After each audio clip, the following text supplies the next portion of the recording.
Hello viewers, easy এডুকেশনে তোমাদের সকলকে স্বাগত। আজকে তোমাদের সাথে মূলত আলোচনার বিষয়, তোমরা যারা রাষ্ট্রবিজ্ঞানের ছাত্রছাত্রী রয়েছো, তো তোমাদের রাষ্ট্রবিজ্ঞানের খুবই একটা অবগত বিষয় কৌটিল্যের দণ্ডনীতি। এটা কিন্তু তোমরা অনার্স পড়ো, মাস্টার্স পড়ো, যাই পড়ো না কেন, তোমাদের রাষ্ট্রবিজ্ঞানের সিলেবাসে বারবার থাকে। তো আজকে সেটা নিয়েই আলোচনা, কৌটিল্যের দণ্ডনীতি। দেখো, এত তো পড়ে পড়ে বলা যাবে না, আমি তোমাদেরকে দেখিয়ে দিচ্ছি পয়েন্ট টু দ্য পয়েন্ট ধরে ধরে আমি দেখিয়ে দিচ্ছি, তোমরা একটু নোট ডাউন করে নিও। প্রথমে দেখো, দণ্ডনীতি সম্পর্কে একটা ইন্ট্রোডাকশন টাইপের দেওয়া রয়েছে। মনুর মতে দণ্ডনীতি এখানে দেওয়া রয়েছে, তো এটা একটু তোমরা লিখে নিও। এর পরবর্তীতে দেখো রয়েছে রাষ্ট্রনীতি অর্থের দণ্ডনীতি। ঠিক আছে, এখানে রাষ্ট্রনীতির মতে যে দণ্ডনীতি সেটা এখানে তুলে ধরা হয়েছে। এখানে দেখো বলা হয়েছে দণ্ড অর্থাৎ স্বাস্থ্যবিধানের নিয়ম নীতি দণ্ডনীতি হিসাবে বিবেচিত হয়। অর্থাৎ এখানে কি বলা হয়েছে, যেখানে যে স্বাস্থ্যবিধানে নিয়ম নীতি রয়েছে, তো সেটাকেই এখানে দণ্ডনীতি হিসাবে তুলে ধরা হয়েছে। পরবর্তী দেখো,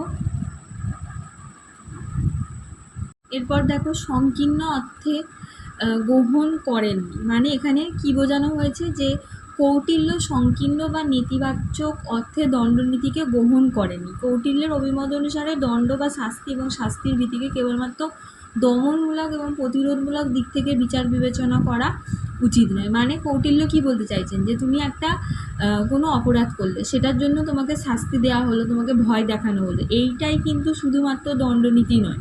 মানে দণ্ডনীতির অর্থ এই অর্থের মধ্যেই কিন্তু সীমাবদ্ধ নয়।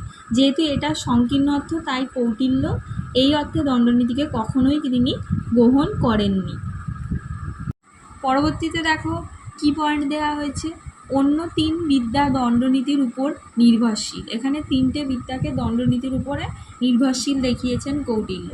এই যে দেখো দেওয়া আছে, কৌটিল্যের মতানুসারে দণ্ডনীতির সাহায্যে রাজা আনবীক্ষিকী মানে দর্শন এবং আধ্যাত্মবিদ্যা ত্রয়ী, তিন বেদপাঠ বিদ্যা, ঐশ্বরীয় বিদ্যা আর বার্তা বাণিজ্য বিদ্যা, অর্থনীতি, এই ত্রিবিধ বিদ্যার সমন্বয় সাধন করতে পেরেছেন। মানে দণ্ডনীতি অবশ্যই কিন্তু এর পরিধিটা বৃহৎ।